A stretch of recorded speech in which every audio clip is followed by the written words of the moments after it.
Good morning, and I apologize for coming in so late. I'm Kathleen Hicks. I'm from the Center for Strategic and International Studies, formerly of the Defense Department and a survivor of many QDRs, as I'm sure many of you in the room are.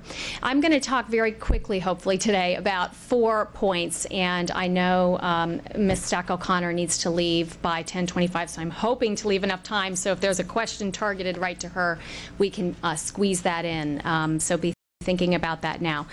4 things I want to mention just very briefly are the history of the QDR, the problems that have occurred with QDRs in the distant past and more recently, why not to abandon hope on the QDR, where I've really come around in the last 2 years from an abandoned hope position to a more hopeful view.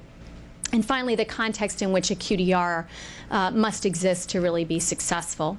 So the first thing on the history of the QDR is really quickly, a lot of people think back to the 97 QDR, but the QDR process really began in earnest with the Base Force and Base Force 2 efforts that were begun at the end of the Bush 1 administration. And they were followed by the bottom-up review undertaken by Les Aspin, which itself drew on work he did within the House, the various options put together by the House Armed Services Committee. And then, of course, the legislation followed those processes. Congress said, gee, we kind of like this idea of regular looks at the environment, so we're going to institutionalize it. The legislation came in place, and then you've had the 3 formal QDRs since then, 97, 01, and 05. And the cause for these very clearly has been the rapid evolution of the environment. So you had, with the fall of the Soviet Union, the rise of really regional threats, the creation of fragile states, all of these sort of uncertainties that really brought into question the way we had sized and shaped our forces for so long in the Cold War, brought about this view that we needed very routine looks at the environment.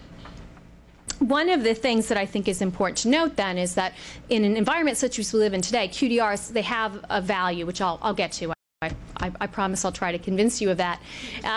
But in a more stable environment, you may not need something like the QDR in order to be routinely thinking about the security environment and how to shape and size your forces within it.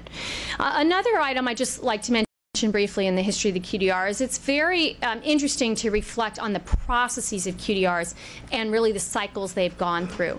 QDRs from the beginning have, first of all, we've had basically two-term administrations in a row, the Clinton administration and the Bush administration, for the last 4 QDRs. And in each case, not a huge data set, but in each case it's interesting to note that the first QDR tended to be small group of people, pretty close to the secretary, working the issue set rather directly. There's a backlash to that approach, and the next process is rather grand, let's just say, involving many people, lots of manpower, lots of contract dollars, and then in the next administration, it reverts again. They went through the same process of having to open it back up.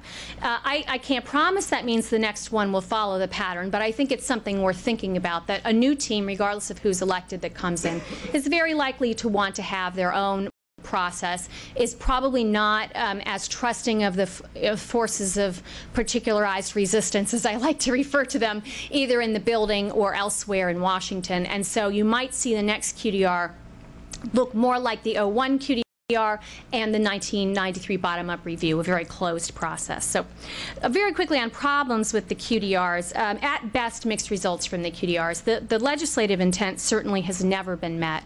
And if you are yourself living on Capitol Hill, or you go up and speak to folks on Capitol Hill, as we have done in the last year, there's a very strong consensus that the QDR, take for instance the last QDR, it had no effect on anything that happened on the Hill. And that's for the input, the number of hours that people in this room and throughout Washington and beyond spent on the QDR, that's sort of a terrifying thought. One of my favorite movies is The Princess Bride, and I used to every day walk into the Pentagon during the last QDR and paraphrase a line from that, which is, I just sucked 1 year of your life away. How does that make you feel? And so, you know, that sense that you're putting all this out there and yet nothing is coming of it is pretty overwhelming. And so that's obviously a huge problem for the QDR.